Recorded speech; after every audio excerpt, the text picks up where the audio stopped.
Made Viola Swastiningsih, gadis 14 tahun asal Banjar Tauman, Karangasem, menderita kanker tulang ganas. Sekujur kaki bagian kanannya membengkak membuatnya tidak dapat beraktivitas. Nasib malang dialami Made Viola Swastiningsih. Gadis 14 tahun asal Banjar Tauman, Desa Nyuh Tebel, Karangasem ini didiagnosa menderita penyakit kanker tulang ganas. Sekujur kaki kanannya membengkak melumpuhkan segala aktivitasnya. Kondisi ini telah berlangsung sejak setahun lalu. Sebelum kakinya membesar, anak dari pasangan Koma Astika dan Kadek Yuliantari sempat mengeluh lantaran terdapat benjolan kecil di kaki kanannya. Namun seiring waktu, benjolan tersebut semakin membesar dan membengkak. Sejak 3 bulan terakhir, gadis malang ini sempat dirawat intensif di RSUP Sanglah Denpasar dan beberapa kali menjalani kemoterapi.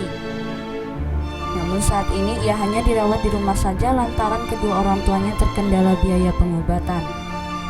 Kedua orang tua Made Viola Swastiningsih pun berharap pihak terkait dapat membantu agar bisa segera diambil tindakan operasi. Gejalanya memang dari 1 tahun yang lalu ketahuan gejalanya.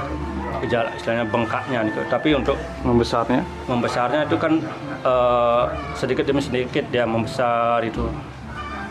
Dan itu sampai bulan Juni baru ketahuan kalau itu kanker istilahnya. Sejak didiagnosa menderita kanker tulang ganas, gadis yang baru menginjak kelas 8 ini tidak dapat bersekolah lagi.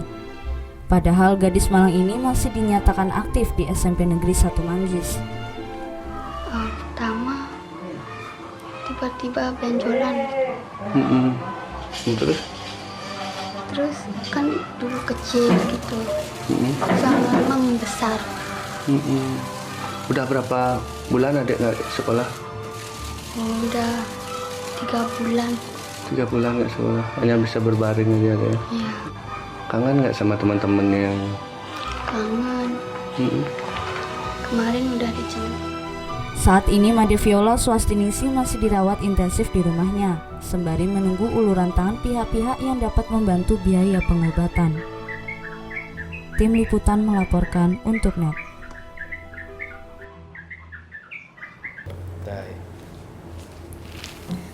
Udah selesai kan nontonnya? Nah, jadi jangan lupa buat like, komen, dan subscribe ya.